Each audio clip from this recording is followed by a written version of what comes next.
Hello' guys, মই after. বন্ধুসকল, আপোনালোকে কি হয় যে আপোনালোকে যেতিয়া ভোটাৰ কাৰ্ডত এপ্লাই কৰে তেতিয়া বন্ধুসকল আপোনালোকে বহু শুদ্ধকৈ দিয়াৰ পিছতো আপোনালোকৰ নাম বা আপোনালোকৰ ৰিলেশ্যনৰ নাম বা আপোনালোকৰ এড্ৰেছ, বয়স ইত্যাদি বিভিন্ন ভুল হ'ব পাৰে।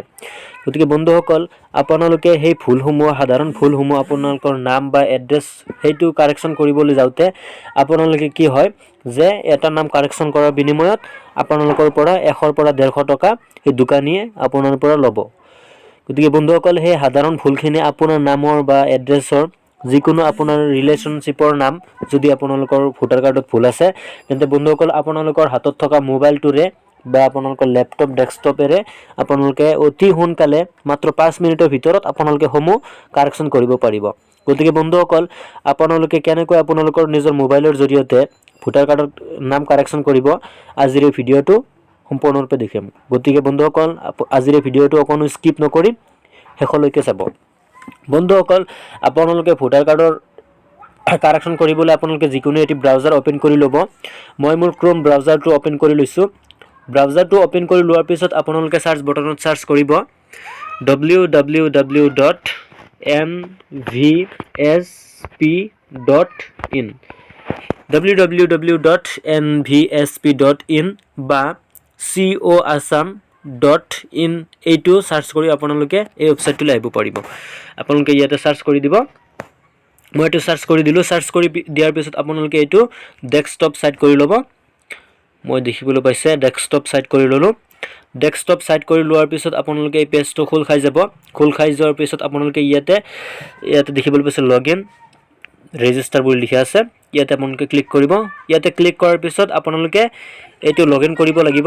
বন্ধুসকল, আপোনালোকে আপোনালোকৰ ইউজাৰ নেম আৰু পাছৱৰ্ডেৰে এইটো লগইন কৰিব লাগিব।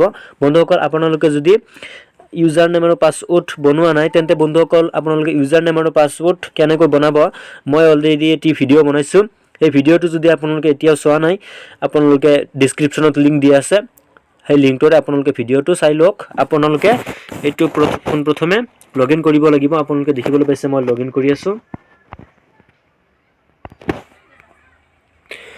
ইউজাৰ নেম আৰু পাছৱৰ্ড দিয়াৰ পিছত আপোনালোকে ইয়াতে তলত দেখিবলৈ পাইছে এটি কেপচা কোড আছে। সেই কেপচা কোডটো আপোনালোকে ইয়াতে টাইপ কৰিব লাগিব। মই কেপচা কোডটো ইয়াতে টাইপ কৰি দিছোঁ। কেপচা কোডটো টাইপ কৰি দিয়াৰ পিছত আপোনালোকে ইয়াতে লগইন বুলি লিখা আছে, লগইনত ক্লিক কৰি দিব। লগইনত ক্লিক কৰাৰ পিছত আপোনালোকে এই পেজটোলৈ আহি যাব। আপোনালোকে এই পেজটো অহাৰ পিছত আপোনালোকে দেখিবলৈ পাইছে বহুকেইখন আপোনালোকে অপশ্যন ইয়াতে দেখিবলৈ পাব। আপোনালোকে ইয়াতে সাইডত দেখিব। তাৰপিছত 3 নম্বৰত যেটো ইয়েলো কালাৰৰ আছে কাৰেকশ্যন ইন পাৰ্চনেল ডিটেইলছ। মই যেহেতু ভোটাৰ কাৰ্ড কাৰেকশ্যন কৰিম সেইবাবে আপোনালোকে এইটো দেখুৱাম কাৰেকশ্যন ইন পাৰ্চনেল ডিটেইলছ। এইটোত আপোনালোকে ক্লিক কৰিব। কাৰেকশ্যন ইন পাৰ্চনেল ডিটেইলছ এইটোত ক্লিক কৰাৰ পিছত আপোনালোকে ইয়াতে দেখিবলৈ পাইছে নতুন এটা পেজ খোল খাই গ'ল। ইয়াত আছে প্লিজ প্ৰভাইড বিলো ডিটেইলছ। আপোনালোকে যদি আপোনালোকৰ নিজৰ ভোটাৰ কাৰ্ডৰ কাৰেকশ্যন কৰিব বিচাৰে তেন্তে আপোনালোকে এইটোত ক্লিক কৰি সেলফ বুলি ক্লিক কৰিব লাগিব। আৰু যদি আপোনালোকৰ ফেমিলিৰ কাৰেকশ্যন কৰিব বিচাৰে তেন্তে ফেমিলি বুলি ইয়াতে ফেমিলি অপশ্যনটোত ক্লিক কৰিব লাগিব। মই যেহেতু মোৰ নিজৰে ভোটাৰ কাৰ্ডত কাৰেকশ্যন কৰিম সেইবাবে সেলফ বুলি এইটোতে ক্লিক কৰিম। এইটোত ক্লিক কৰাৰ পিছত আপোনালোকে নেক্সটত ক্লিক কৰি দিব। নেক্সটত ক্লিক কৰাৰ পিছত আপোনালোকে ইয়াতে দেখিবলৈ পাইছে আৰু এটা নতুন পেজ খোল খাই গ'ল। আপোনালোকে ইয়াতে পোনপ্ৰথমে লেংগুৱেজটো চিলেক্ট কৰি ল'ব। মই লেংগুৱেজটো ইংলিছ কৰি ল'লোঁ।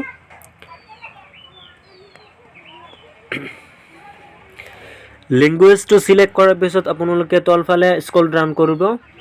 কৰাৰ পিছত আপোনালোকে ইয়াতে দেখিবলৈ পাইছে আপোনালোকৰ টু আছাম আপোনালোকে ডিটেইলছসমূহ আহি যাব। আপোনালোকে ইয়াতে যিসমূহ ডিটেইলছ নাহে আপোনালোকে ইয়াতে চিলেক্ট কৰিব লাগিব।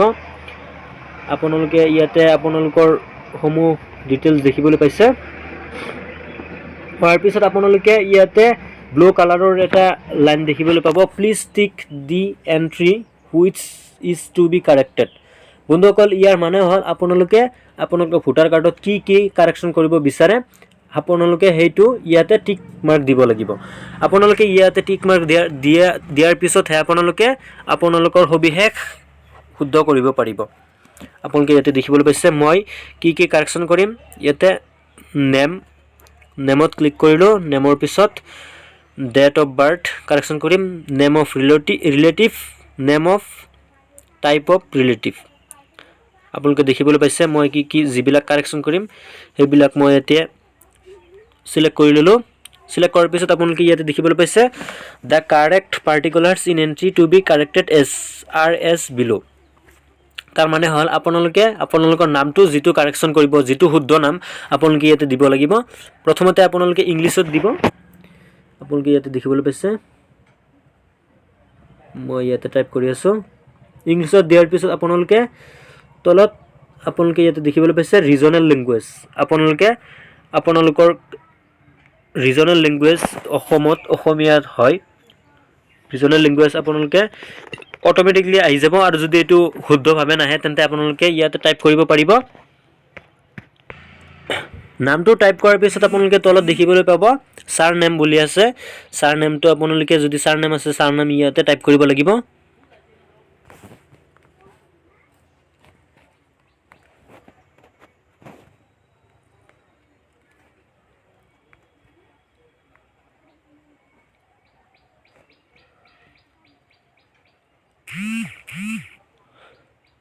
সাৰ নেমটো টাইপ কৰাৰ পিছত আপোনালোকে তলফালে স্ক্ৰল ডাউন কৰিব তাৰ পিছত আপোনালোকে দেখিবলৈ পাইছে হাউস আপোনালোকে দেখিবলৈ পাব এইটোত ক্লিক কৰিলে এইটো ওপেন নহয় তাৰ মানে মই হাউস নাম্বাৰটো এইটো যেটো সিলেক্ট কৰা নাছিলো সেইভাবে এইটো কাৰেকশ্যন কৰিব নোৱাৰো তাৰ পিছত যেটো যিবিলাক অপচন আছে আপোনালোকে ব্লেক দেখিবলৈ পাইছে তাৰ মানে এইবিলাক মই কাৰেকশ্যন কৰিব নোৱাৰো যেটো ওপৰত মই এইবিলাক সিলেক্ট কৰা নাছিলো তাৰ পিছত আপোনালোকে আৰু তলত দেখা পাইছে ডেট অফ বাৰ্থ এইটো হোৱাইট আহিছে এইটো আপোনালোকে ইয়াৰ পৰা টাইপ কৰিব পাৰিব যেটো মই ডেট অফ বাৰ্থ কাৰেকশ্যন কৰিম ডেট অফ বাৰ্থটো সিলেক্ট কৰিছিলো বলন দেখিব আপোনালোকে দেখিছিলে মই ইয়াৰ পৰা ডেট অফ বাৰ্থটো ইয়াৰ পৰা টাইপ কৰিম ডেট অফ বাৰ্থটো টাইপ কৰাৰ পিছত আপোনালোকে তলফালে স্ক্ৰল ডাউন কৰিব ইয়াতে দেখিবলৈ পাইছে ৰিলেটিভছ নেম মই ৰিলেটিভছ নেমটো যেটো শুদ্ধ কৰিম হেতু দিব লাগিব ইয়াতে আপোনালোকে ৰিলেটিভছ ফাৰ্স্ট নেম দিব তাৰ পিছত ৰিলেটিভ সাৰ নেম ইয়াতে আপোনালোকে ৰিলেটিভছৰ লাষ্ট নেমটো ইয়াতে বহাই দিব আপোনালোকে দেখিবলৈ পাইছে মই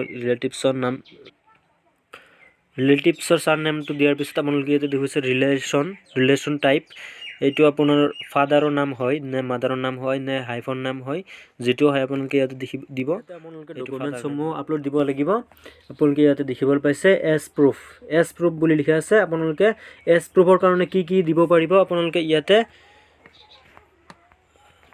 আপোনালোকে এছ প্ৰুফৰ বাবে পেন কাৰ্ড বা আধাৰ কাৰ্ড বা বাৰ্থ সাৰ্টিফিকেট আপোনালোকে এছ প্ৰুফৰ কাৰণে দিব পাৰিব ইয়াতে আপোনালোকে চুজ ফাইল ইয়াতে ক্লিক কৰিলে আপোনালোকে ইয়াৰ পৰা ডকুমেন্ট ইয়াতে আপোনালোকে কি ডকুমেন্ট দিছে হেতু আপোনালোকে ইয়াতে টাইপ কৰিব লাগিব আপোনালোকে দেখিবলৈ পাইছে এছ প্ৰুফৰ কাৰণে birth certificate marksheet of class 10 or 8 or 5 Indian passport PAN card driving licence Aadhaar letter issued by UIDAI আপোনালোকে ইয়াৰ পৰা যিকোনো এটা ডকুমেন্টছ আপলোড দিব লাগিব মই যেটো পেন কাৰ্ডটো আপলোড দিছো সেইভাবে পেন এই অপচনটো সিলেক্ট কৰিম তাৰ পিছত আপোনালোকে তলত দেখা পাইছে proof for change of name তাৰ মানে আপোনালোকে যেটো নাম শুদ্ধকৈ ইয়াতে দিয়া নামটো আপোনালোকে শুদ্ধভাৱে থকা আপোনালোকৰ যিকোনো এটি ডকুমেন্টছ ইয়াতে আপলোড দিব লাগিব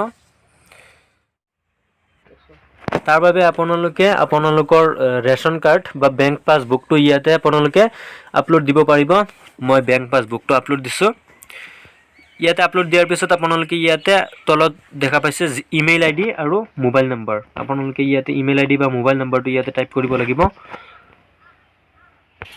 মোবাইল নম্বৰটো টাইপ কৰাৰ পিছত আপোনালোকে ইয়াতে তলত আৰু এটা ডিক্লেৰেচন বুলি লিখা আছে ডিক্লেৰেচনটো আপোনালোকে ইয়াতে আপোনালোকে এটো পঢ়িব পাৰিব ডিক্লেৰেচনটোৰ তলত আপোনালোকে ইয়াতে দেখা পাইছে প্লেসটো আপোনালোকৰ ইয়াত নিজৰ গাঁৱৰ নামটো আপোনালোকে ইয়াতে দিব পাৰিব প্লেসটো দিয়াৰ পিছত তলত আপোনালোকে ডেট দেখা পাব ডেটটো অটোমেটিক আহি যাব আপোনালোকে এটো দিব নালাগে তাৰ পিছত লাষ্টত আপোনালোকে ইয়াতে আৰু এটা অপচন দেখা পাব ক্যাপচা কোড এই ক্যাপচা কোডটো আপোনালোকে ইয়াতে ব্ৰেকেটত দেখিবলৈ পাইছে ক্যাপচা কোডটো আপোনালোকে ইয়াতে টাইপ কৰিব লাগিব ক্যাপচা কোডটো টাইপ কৰাৰ পিছত আপোনালোকে আৰু এবাৰ ভালদৰে চাই ল'ব আপোনালোকে যিসমূহ ডিটেইলছ দিছে যি ধৰণে দিছে আপোনালোকে শুদ্ধ হৈছে না নাই আপোনালোকে ইয়াতে চাই আৰু এবাৰ কাৰেকশ্যন কৰিব পাৰিব গতিকে আপোনালোকে নামসমূহ দিয়াৰ পিছত ডকুমেন্টছ আপলোড দিয়াৰ পিছত আপোনালোকে ইয়াতে সাবমিটত ক্লিক কৰি দিব এতিয়া ছাবমিটত ক্লিক কৰি দিয়াৰ পিছত আপোনালোকৰ এইটো ছাবমিট হৈ যাব। আপোনালোকে দেখিবলৈ পাইছে মই ছাবমিটত ক্লিক কৰি দিলোঁ। ছাবমিট কৰি দিয়াৰ পিছত আপোনালোকৰ এনেকৈ এটা অপশ্যন খোল খাব। আপোনালোকে দেখিবলৈ পাইছে thank you your form reference ID is.